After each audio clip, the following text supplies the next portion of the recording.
Dear viewer, আসসালামু আলাইকুম। এটি একটি অ্যাডেনিয়াম। আমি কাটিং থেকে গাছটি করেছিলাম। আমি কয়েকদিন আগে 3-4 দিন আগে এটাকে সোয়েল থেকে তুলে উঠিয়ে রেখেছিলাম। আজকে এটাকে রিপোর্টিং করব। দেখুন, এটা কিন্তু স্বাভাবিক যেই অ্যাডেনিয়াম সেইভাবে না, এটা আসলে অক্টোপাস লেগ স্টাইলের করব। সেই প্রসেসের যে কারণে লেগগুলা দেখুন সুবিন্যস্তভাবে করা হয়েছে।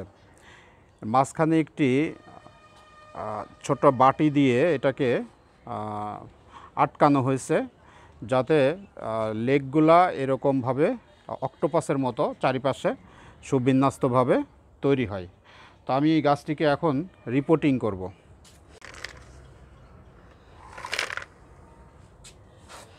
সোয়েল, একটু ব্যতিক্রম সোয়েল এবার তৈরি করেছি, দেখা যাক কি হয়। সাধারণত আমি বিগত বছরগুলোতে যেই সোয়েলটা ব্যবহার করি এটা সেরকম সোয়েল না, এটা একটু ব্যতিক্রম। এটা অনেক হালকা সোয়েল, খুবই হালকা সোয়েল।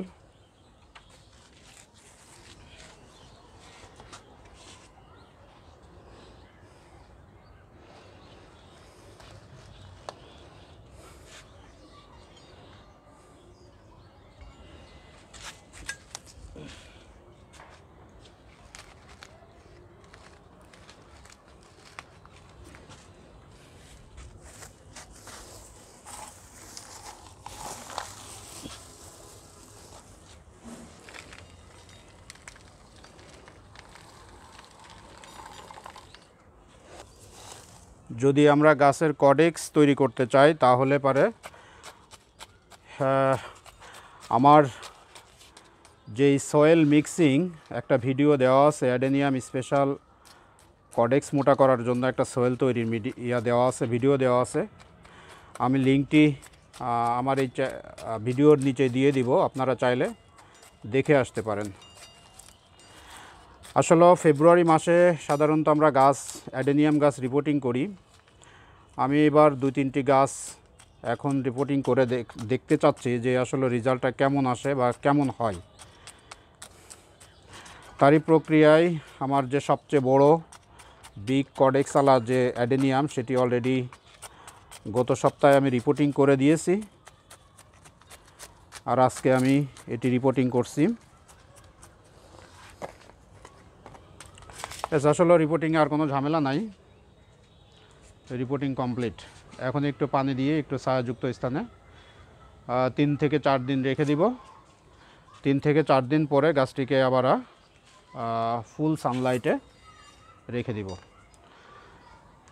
তো আপডেট দেখার জন্য চ্যানেলটিকে সাবস্ক্রাইব করে সঙ্গে থাকুন। আমি আপডেট দিব। এই ব্রাঞ্চটি আমি কেটে দিব, এটি একটু লং হয়ে গেছে, এটাকে আমি কেটে দেব। আরেকটু বলে নিই, এটা কিন্তু মাল্টি গ্রাফটেড। এই যে ব্রাঞ্চটা দেখছেন এটা কিন্তু গ্রাফটেড, আমি নিজেই গ্রাফটিং করেছিলাম। এটা একটা গ্রাফটেড।